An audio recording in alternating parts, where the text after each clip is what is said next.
More than 300 stray dogs were poisoned to death and buried on the order of a village panchayat in Andhra Pradesh's West Godavari district. The village panchayat had allegedly decided to take help from members of another community to eliminate and get rid of these stray dogs. They injected more than 300 dogs with poison, and then an excavator was used to dig a pit near a local pond, and the carcasses of the dogs were buried in the pit. This was not a one-day affair. An animal rights group has alleged that the killings have been happening since 24th of July. A local panchayat worker has been tasked by higher officials to kill the stray dogs instead of sterilizing them scientifically as per the government guidelines. Based on a complaint filed by an animal rights group, a case has been registered under various sections of the Indian Penal Code and Prevention of Cruelty to Animals Act. In another incident, nearly 30 monkeys were poisoned to death, packed in bags and thrown away in Hassan district of Karnataka, sparking public outrage. In June this year, another incident, a woman in Sambalpur district of Odisha allegedly poisoned 6 stray dogs to death. In another shocking incident, at least 20 dogs were poisoned to death in Maharashtra's Thane. Several birds, including crows and hens who ate the poisoned food, also died on spot. Another gut-wrenching incident from Telangana. As many as 8 dogs were allegedly subjected to torture and assault in July. The dogs' limbs had been tied and they were allegedly assaulted with sticks.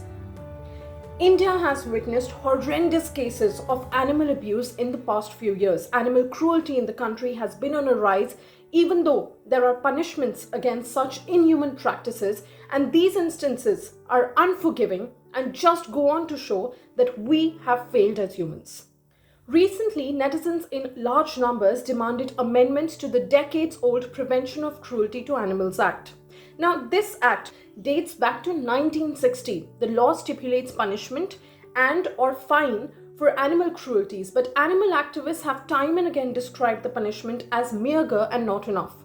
According to this law, the highest fine for a first-time offender is limited to merely 50 rupees. In simple words, we live in a country where the cost of getting away with harming or endangering an animal's life costs less than a packet of nachos.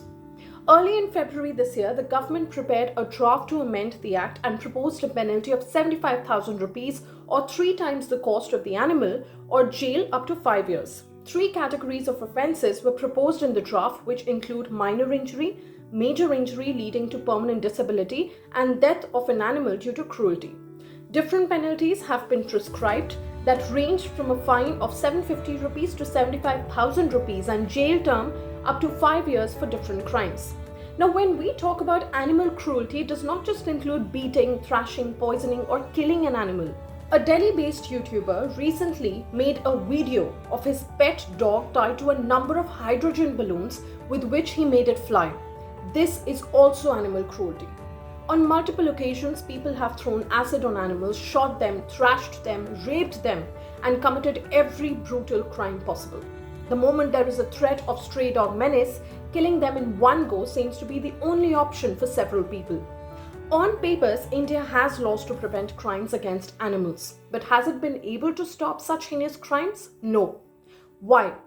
Because the Prevention of Cruelty to Animals Act 1960 punishes all kinds of crimes against animals with a fine of just 50 rupees. The current law, which is the Prevention of Cruelty to Animals Act 1960, is nothing but a continuation of the Colonial Prevention of Cruelty to Animals Act from 1890, which also punished animal cruelty with a fine of 50 rupees. The fact that we have still stuck to treating animal cruelty punishable with a 130-year-old fine explains that we do not take crimes against animals seriously. Harmless and voiceless animals face cruelty by humans. What we need is a stricter law and responsible officials who we can trust with the implementation of the law.